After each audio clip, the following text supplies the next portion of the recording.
Hello folks, today I'm going to show you a little project I completed recently. I spent much of last fall my spare time working on this. This is a PM Research steam engine number 3 casting kit.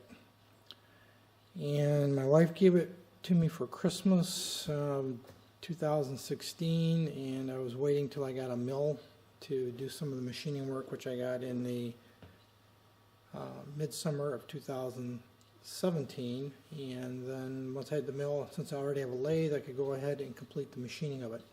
And this is a completed model, and it does run, which I'll demonstrate in a minute.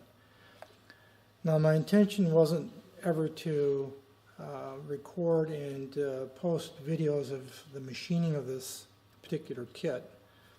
There are one or two excellent videos on YouTube already that depict the entire process of machining this kit from rough castings through to a finished engine, which in fact I used as reference when building this kit.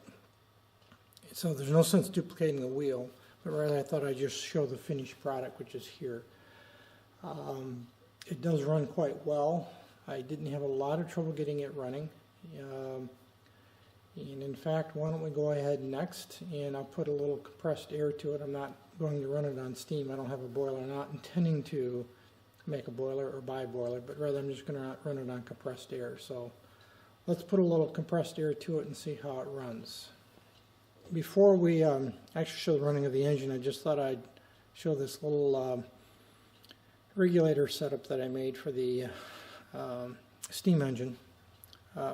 Virtually all these parts are already had in stock from leftover projects and bits and pieces. A mini regulator, a low pressure gauge, and one goes up to 15 psi because this is a low pressure engine, in various fittings and tubing and that kind of thing.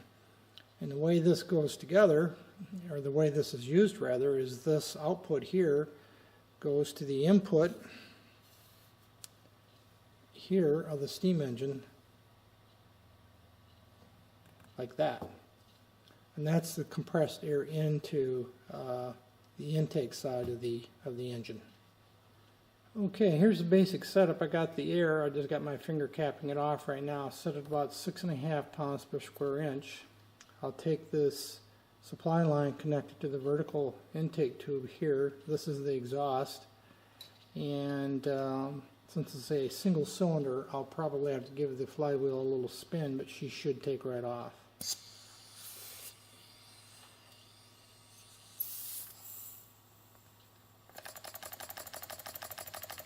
There we go. I can speed it up a little bit by giving it a little bit more air, or I can slow it down a little bit, backing off on the air. But that's the gist of it right there.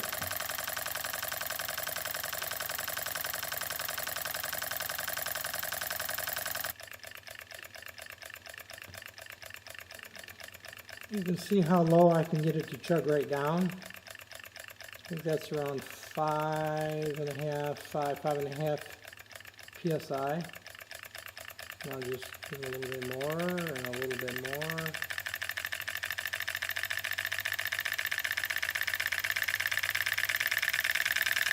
It doesn't take much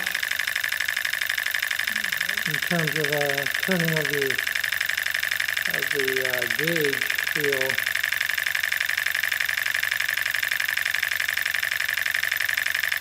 We're going to slow it down a little bit.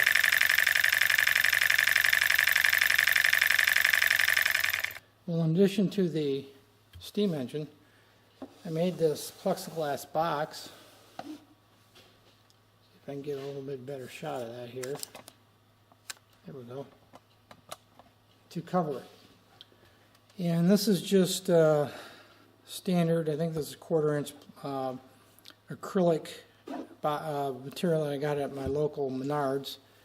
And I sized it to be a comfortable fit for the engine. And then this just slips right over the top like that to keep it clean.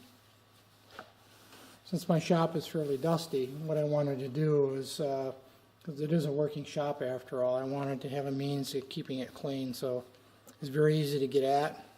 This was the first acrylic box, by the way, that I ever made. It's not perfect, but it came out pretty good for being a first attempt. A lot of videos on YouTube about how to make acrylic boxes, so I'm not going to duplicate that conversation or process either, since other people have done a very good job of that. But there's my PM Research number 3 steam engine, and this is the drawings. It comes with a full set of drawings, like you can see here, that I put in this notebook. And you can see some of my scratching down here at the bottom, and notes and conversions that I made. This happens to be for the base unit, and there's sub-assembly drawings for virtually every part of the engine. Very well done, by the way. Very, very well done. And these are to scale, or these are to a 1-to-1 scale, so if I took the flywheel and laid it over this drawing, it would match exactly. Again, you can see some of my notes. It was a bit of a challenge for me because I'd never done anything like this before. But it was a fun project, a little time consuming, but a fun project, and allowed me to get my feet wet with my mini mill. It was the first major project that I had done with the mill, and I was quite pleased with the way it turned out. Any questions, drop me a note. Otherwise, thanks for watching.